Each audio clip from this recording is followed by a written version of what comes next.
Hello and welcome to this edition of In Focus, brought to you by the Uongozi Institute. I am your host, Gwamaka Kifukwe. On this program, we're at the African Leadership Forum here in Kigali, Rwanda, where we're discussing financing for Africa's transformation for sustainable development. One of the challenges is illicit financial flows. And joining me on the program to discuss this is Dr. Vera Songwe, the Executive Secretary of the United Nations Economic Commission for Africa. Dr. Vera Songwe, welcome to the program. So we just want to get a sense of where are we globally when we talk about illicit financial flows? I mean, to what extent is this a global problem, and really what's the scale of this issue? It is a global problem. I think it came to the fore in 2008, 2009, right after the financial crisis, particularly in the European countries, and led mostly by then the president of France, started talking about tax havens and the fact that countries were running out of tax revenue because a lot of the businesses were in tax havens and not paying the right kind of taxes. I think because of its very nature, it's difficult to quantify it, but numbers will put it at about 4% of GDP. Some people would say it's about, $4-7 trillion, and the numbers are big and varying. When we talk about illicit financial flows, again, it's a word now that is being used to describe and define a number of things: bribery, money laundering, criminal activity, counterterrorism, tax evasion in particular, and I think that's the one on the continent that is quite important, more important than bribery, even though bribery is also, I think, an important aspect of it. And then you also have a big part of illicit financial flows is essentially, do we recover the resources when we find them? Can we find them, and how can we recover them? I think when we talk about tax evasion, again, in terms of magnitudes, we're talking about $54 billion is estimated leaves the continent. We have inside the tax evasion bracket and the continent what we call base erosion and price shifting, which essentially happens around mining companies, which basically tax ascribe production and use of their goods in different geographic locations based on the tax regimes. So if you had a company that was investing, a mining company that was investing, say, in Mali, they can essentially price all the goods that they buy in a particular country with a different kind of tax structure than in Mali, and basically show in Mali that they're making a loss because they're bringing everything in from someplace else where it's quite expensive, but it's the same company. And so we have basically what we call price shifting, which leads to no taxes and tax evasion and the whole issue around illicit financial flow. So it is a global problem. What has happened in different parts of the world, the United States, of course, has very stringent laws against how money moves around, so anti-money laundering and counterterrorism actions that are being taken. In the space of tax evasion and bribery, there are very stringent rules around companies, transparency, procurement policies in the US that make it also very difficult to do this, and the fines for crimes like this are quite high. In the OECD countries, which is now a sort of different, a broader collective, we have the sort of FATF, which is a set of rules that ensures better transparency, fiscal exchange of information, so you know what companies are making and what they're pricing in different countries. And essentially there's compliance, there's what we call politically exposed peoples, and there's a list of people you need to know. So there's a lot of, there's about 40 compliance legislations that have been put together by the OECD countries to ensure that they can address this issue. On the continent, we have the Thabo Mbeki report, which is quite important, has taken the time to sort of document and give a rough estimate of the numbers. I think 90 billion was the initial number that came out of the report, is what Africa loses in terms of illicit financial flows. It's an important and it's a big issue. In the Addis Ababa Agenda Action Plan, there was decisions to sort of go fight illicit financial flows. There has been an AU declaration about it, but I think we have not yet built the kinds of strong institutions that are needed to ensure that we can go after these resources that are either taken out of the continent or appropriately declared.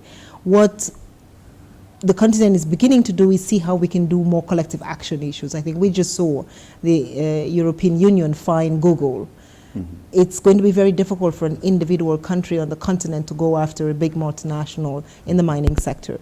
And so there is work towards working at the regional levels or at the sub-regional levels within the economic communities to see whether collectively we can put in place systems that ensure then that we can go after any kinds of mispricing. And then we have reports that come out like the Panama Papers that give us a sense of what's going on and who is doing what, and that helps give us some indication of what needs to be done. But to what extent can Africa, either collectively or regional blocks or even individual states, really fight this issue? Because up to a point they must be complicit. Capital is moving out illicitly, and it's not. You need some level of compliance. There's an element of we're doing this to ourselves. To what extent, well, maybe not to what extent is that a problem, but what can be done really to plug those kinds of loopholes, those kinds of abuses of power, and so on? Especially, as you mentioned, there are these regional organizations that might be able to do this, but as with so many other issues when it comes to the region, that mandate tends to be watered down because of the different interest groups of member states. So, what can be done, first of all, and what is being done, and where are we seeing progress, and where are we kind of seeing a fight back or failures in terms of trying to address both the outflow and then, as you'd mentioned, the recovery of things that have already gone? I think there's a couple of things that are being done. If you look at how many African countries, and the beginning of it is being able to sign tax information exchange agreements. I think today we have about 26 African countries that have signed tax information exchange agreements with other OECD countries. This basically means we can trace the resources, we can ensure and understand, where the resources have gone. Once you've done that, then it's easier to go after somebody. I think in individual countries, we have a couple of countries. I think Tunisia is doing a lot of work in setting up it starts with institutions. It all starts with getting strong, credible, and fully funded, well-funded institutions. We see now in Southern Africa, or in South Africa in particular, the strength and the power of the Auditor General. And their independence as well. And their independence, assured, exactly. Yeah. If you have an independent, strong Auditor General who is auditing, big business, auditing the state-owned enterprises, auditing the mining companies, then you begin to get fear from the mining companies because they know that somebody's going to come back and look at their books.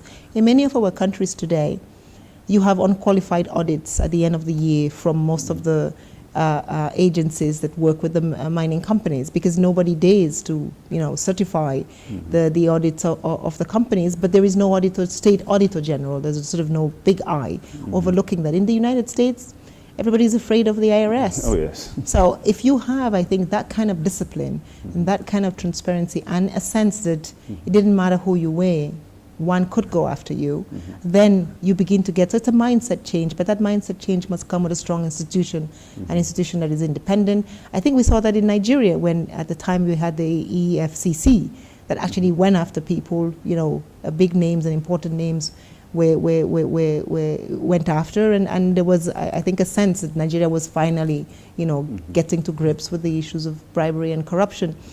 We talked about it, and you asked the question about how do we get the resources back. Nigeria has succeeded also, and President Obasanjo was able to get about $1 billion back of the Abacha loot. So we have done it on the continent. It can be done, but I think the processes that are needed to do that, it starts with getting the right institutions, getting, first of all, the leadership. You need a leader who wants to do it. I think many of the leaders start, and then politics becomes a little bit more complicated, especially with the kinds of transitions we have on the continent, that sometimes it's politically too costly to go after the outgoing set of government officials, or it's too costly to go after the business, because that is probably your top 10 largest business companies. They're the ones who pay the little taxes you get. And so there is always the political calculation of saying, well, if I go after them, I lose my revenue, so maybe it's better not to do it. But I think we need to start somewhere, and there are a few countries that are now looking. Benin has just gone after, I think, in the pharmaceutical sector. So some countries are doing the right things and going after it, but we need to collectively, as a continent and at the regional levels, begin to create stronger institutions for accountability with a little bit more transparency, bringing in the public sector in countries like the Philippines, you have investigative journalism and journals that go after those companies and sort of do the tracing. We've done a lot of work on the extractive industries transparency initiative, and so many companies are now on it. But do we go back to re-verify the information? I think if we're still talking about illicit financial flows, it means we haven't done an excellent job. Sure. And there was just something you mentioned very, very briefly. You said about 26 out of the 54 countries have signed up. Is there a reason why others haven't signed up beyond maybe just they don't have the kind of capacities to be able to meet certain standards, or is there an unwillingness, or is there a range of reasons? Why only 26? I mean, it's less than half. That's a very good question, and I think this goes again to how important is it as a political or a government priority, and in this year is the year of anti-corruption in the African Union, and I think that as part of that process we should work to getting every country to sign up to some of the international conventions and treaties that allow one to actually go after illicit financial flows. Some countries may not have done it for lack of information, for lack of capacity, or just because it's not in their list of priorities at the time. But my sense is when you name a year, the year of anti-corruption, then we can maybe sensitize those countries. And there's a lot of work that's being done by the Economic Commission for Africa, by the African Union, by the African Tax Forum to ensure that these countries come on board and sign. And sometimes the legislations, some countries are still working on how to domesticate the legislation, because the legislations are essentially OECD legislations, and you need to figure out how they match with national legislation. Sure. And a kind of separate point, although they're legal, but create a bit of a gray area for this illicit financial flows. The idea of tax havens, we have them on the continent. Does that not kind of fly in the face of a continental drive to solve this problem? And yet, it is a legitimate strategy that countries employ to at least bring in something into their own coffers. And they have their own electorate, they have their own constituencies, and yet it's coming at the cost of their sister states elsewhere on the continent. I mean, what's being done to kind of tackle that issue, if we can call it that? I think we've seen what the Europeans and the developed world, the G7 and then the G20 did immediately after 2008, was go back and sort of, I think the process was first starting by saying, let's look at all the tax havens, let's declare all of them, and then let's see who is doing what and who allows for a particular set of rules. Tax havens by themselves are not necessarily bad, but tax havens that allow, for example, non-compliance of issues around sort of identifying, knowing your client. If you say, I don't care who you are, you just bring the money and I'll take it, then there is a problem. So I think it's a question then of what is the definition. If you're a tax haven that is not following standards of know your client, if you're a tax haven that tends to attract money that is illicitly gotten, that is, supporting terrorism, then I think there is an issue. So my sense is when we talk about tax havens, we need to understand what is it exactly that the tax havens do. The tax havens have to be able to provide the kind of information that is necessary and that is needed in the event that we want to understand what is going on. And I think this is where then the transfer of information becomes a particularly important point. In the United States, Delaware is a tax haven. So this is not an issue that is sort of immune to anybody. We have tax havens across. But I think the issue is what is the degree of transparency that you can get out of those tax havens, and what is the degree of compliance around international norms and standards for the receipt and the storing of resources that are coming from abroad. There was a point mentioned in one of the discussions during the African Leadership Forum about the stigma around Africa when it comes to illicit financial flows. I can't remember if it was yourself, one of the other speakers, who said, the continent has shouted about this for so long that it's now become stigmatized as a result of that. I mean, is that really a fair assessment of what's happened? I mean, money is leaving the continent, and as we said, we must be at least at some point complicit. So is stigmatized maybe not too strong a word? Well, money is leaving the continent, and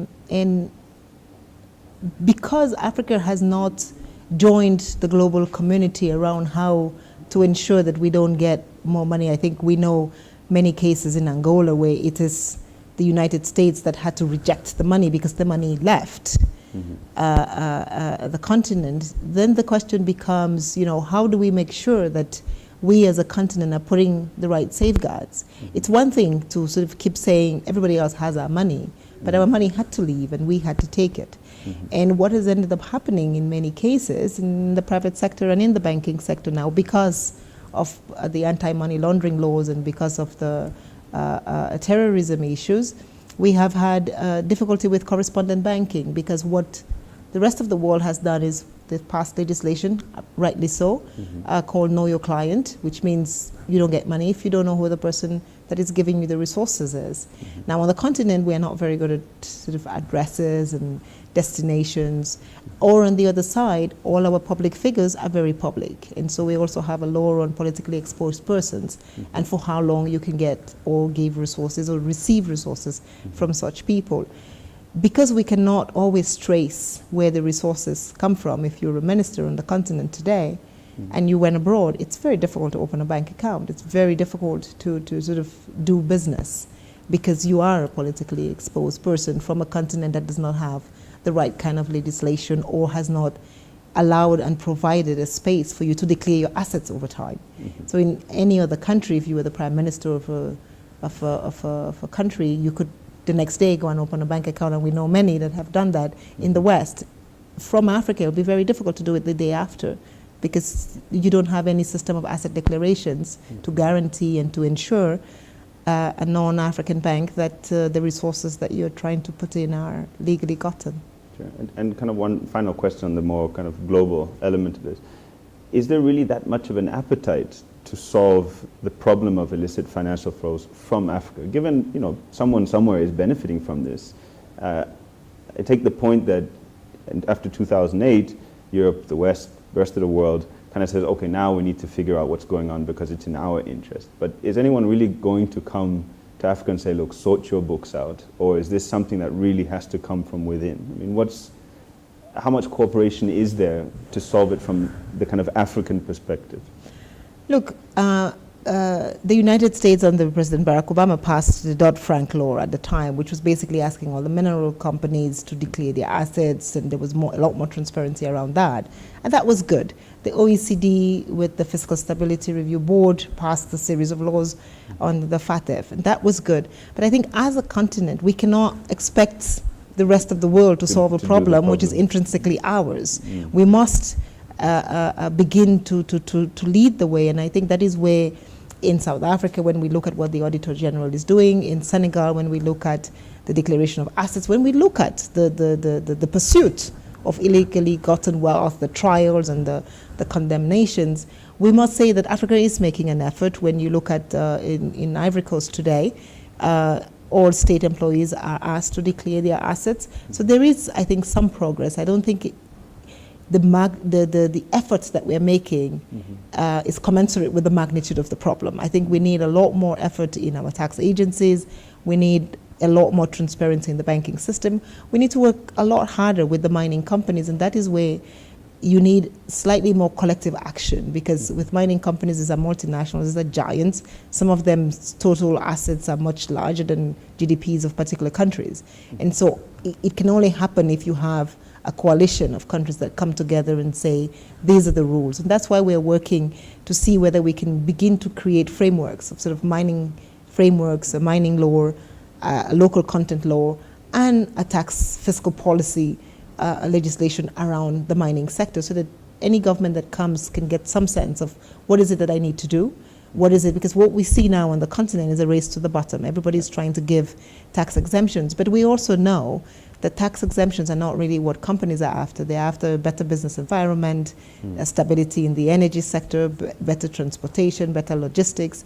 And many countries believe that with tax exemptions you can make up for the lack of good infrastructure, but that's really, I think we have enough evidence from across the world that this is not the case.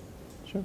And in terms of, from your perspective now, if I could we'll start with the negatives. What kind of key challenges do you think remain to really solve this problem, if I can say that?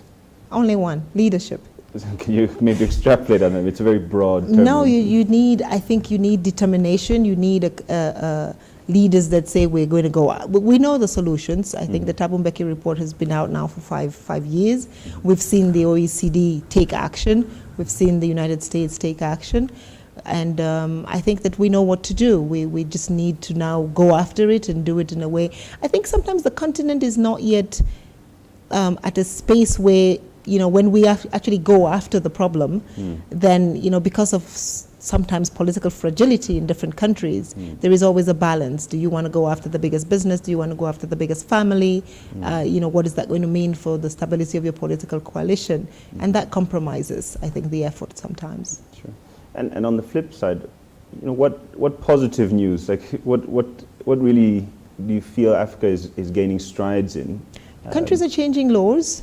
I think recently the ECA held a big conference in Mozambique around regulatory agencies on around corruption. So the Auditor General, the Attorney General, and basically trying to see what more we can do and what more legislation can be put in place to enforce this. There is a lot more transfer of information where countries are sharing information.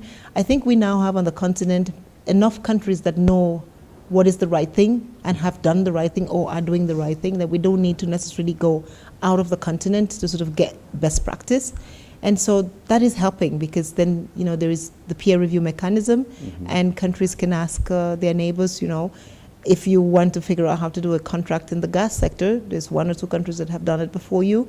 Of course, if you want to do oil, you go to Nigeria. There are tons of lawyers, tons of accountants that can explain the process for you. If you want to do gold, if you want to do diamonds, you can go down to South Africa. So I think there is the kind of knowledge that you need to ensure that you have the right legislation exist on the continent. What we need now is that we move towards enforcing, putting it in place and enforcing it, and ensuring that we can do it well, which begins most of the time with sharing the information, signing, the global conventions so that we all get on a platform that protects, because protection is always easier to stop the crime than to sort of get the kind of reparation. Exactly. So what we need to do, I think, is emphasize stopping the flow. We know 90 billion, 1 trillion, but we need to stop it and then start working on how we get it back. And Nigeria has been able to get some back, so I'm sure we can see whether we can get a few more from a few other countries.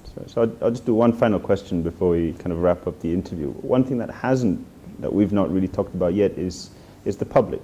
We've talked at this at a very kind of high level, big businesses, states, regional blocks, but what more can be done, what's being done by the public that hinders, but what more can be done with or by the public that enhances these kinds of efforts? Because they're the key stakeholder at the end of the day, but it almost seems that this is all happening beyond them. Outside of them. It's not really fair. Yes. I think the illicit financial flows meets the public in two places. It meets the public in the provision of services, because basically it's tax revenue that could have gone to providing a clinic or a school or a road. And the public only begins to care about it when the road can actually be provided. So in some sense, if you have a social contract between the state and the public that is actually effective, which is the case in many of our countries, the public is already disabused of the concept, then it becomes a conversation amongst, they're stealing amongst each other, so what is my stake in it? And I think part of the conversation has to be giving the stake back to the citizen by ensuring that when we do the budgets, that the public understands what a budget will do for them, that the public understands that it is their resources that are building the next school. And I think in Philippines, for example, there was a whole media campaign around why you need to pay your taxes and why resources have to stay in the country. And Philippines, of course, had the Marcos, famous Marcos case of illicit financial flows. And, because the state was able to explain to the public and begin to improve on the provision of fiscal infrastructure and social infrastructure, the population became interested in the idea that its tax collectors needed to be prudent and physically disciplined, and that the country needed to pay more taxes. And so they, as a collective, now got into a system where if they found a revenue agent that seemed to be living above their means, they will report them to the state because they'll figure this guy is not, using government resources well. So I think the state can create a sense of a stronger social contract, the public Trust, becomes kind of trust, bond, yeah. exactly. And then efficiency, because what's the point of paying the taxes if the state will use it but use it badly? So you need the trust, you need the efficiency. And once you have those two strong enough, you get, but either way, I think, and this is where we ask for better transparency in contracts, because then if we all know what the contract is about, then people can comment on it. And sometimes it's not ill-intentioned, it's just lack of knowledge. When a small African country is sitting in front of a multinational that has, the top-notch lawyers of the world, it's very difficult to come up with a balanced contract. But if you had that contract in a public space, then it's easier to be able to sort of identify the gaps that need fixing. Sure. So we like to usually end these interviews with a kind of final thought or a key message that you wish our audience takes away from everything that we've discussed. And in your case, what would you like that to be? And we'll close there. I think two things, which is economic. I talk about economic Pan-Africanism now, and the fact that as a continent, we are sort of getting into economic independence. And part of Africa's economic independence is that Africa sources the resources that it needs for its development within the continent. And that means increasing our national resource mobilization capacity and building better capital markets, because we will not, taxes, yes, are going to continue to contribute a big part of our development, but creating capital markets that allow us to multiply the resources that we have is going to be particularly important, and hence the need to stem the flow of illicit financial flows, because you can create tax systems that add 34% to finance the infrastructure we need if we don't have that. But the continent needs to work collectively as an economic unit to do some of these things. On that note, thank you very much for joining us on the program, and welcome again soon. Thank you.